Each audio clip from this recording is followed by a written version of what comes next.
Ya pili, nashukuru sana mzee wangu Diamond Platnumz kwa kunisapoti. Diamond amekuwa na mimi, amenitengeneza kwa nguvu zake zote mpaka nimekuwa mkubwa, na leo hii anakuja sasa kuwekeza na kusapoti elimu katika jimbo la Kigoma mjini. Asante sana Diamond Platnumz, na nyuma nimeweka picha yako ili watoto waone mtu ambaye alimsaidia mbunge wao mpaka akawa hivi.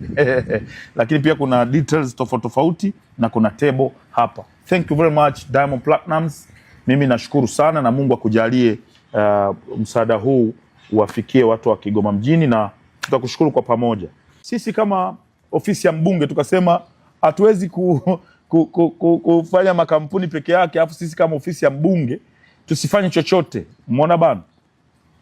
Na sisi kama ofisi ya mbunge tukasema lazima tuweke nguvu yetu kwa ajili ya kusapoti vijana wetu, kusapoti wanafunzi wetu katika jimbo la Kigoma mjini. Huwezi kusaidiwa wewe umelala, haiwezekani. Kwa hiyo na sisi kama ofisi ya mbunge tutapeleka, na huku nyuma nimeweka picha ya mama yangu Samia Suluhu Hassan, yuko hapo, kazi na utu. Tunaomba sana mfocus Kigoma. Thank you very much.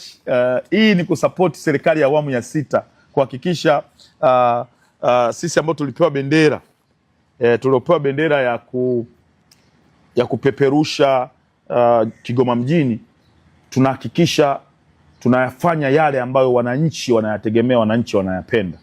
Kwa hiyo tuna brandi, tuna makampuni zaidi ya 9 na kila kampuni imesupport kwa namna ambavyo inaweza. Lakini brandi nyingine Da City, umeona? Huyu ni mtu anaitwa Musa Mzenji. Nashukuru sana Musa Mzenji. Ni wewe ambaye ulinipa moyo, kaniambia Baba Levo nenda kapambane Kigoma mjini, na ulisimama na mimi mwanzo mpaka mwisho kuhakikisha tunashinda ushindi wa kishindo katika jimbo la Kigoma mjini. Nashukuru sana.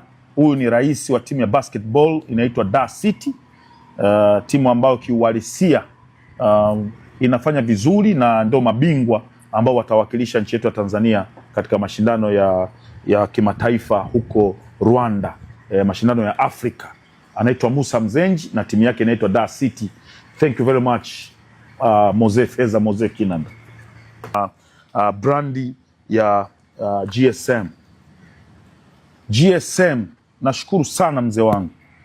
Nashukuru sana GSM kwa namna ambavyo kila ninapokusogelea kwa jambo la maendeleo, kwa jambo langu binafsi, kwa jambo la wananchi, umekuwa mstari wa mbele kuhakikisha nafanikisha. Nashukuru sana GSM kwa hichi. GSM ametupatia madaftari, na madaftari haya mbele tunaweka brandi name, lakini nyuma tunaweka biashara ambazo mtu huyu anafanya na Watanzania, lakini tunaweka pia details, namba za simu, tunaweka emails, tunaweka social media kama accounts kama wanazo, tunakuwekea huku detail. Kwa ni swala la huduma, lakini pia lina faida sababu daftari hizi zitasambaa kwenye kila nyumba jimbo la Kigoma mjini, na watoto wataanza kujifunza pia kuhusiana na biashara. Thank you very much GSM.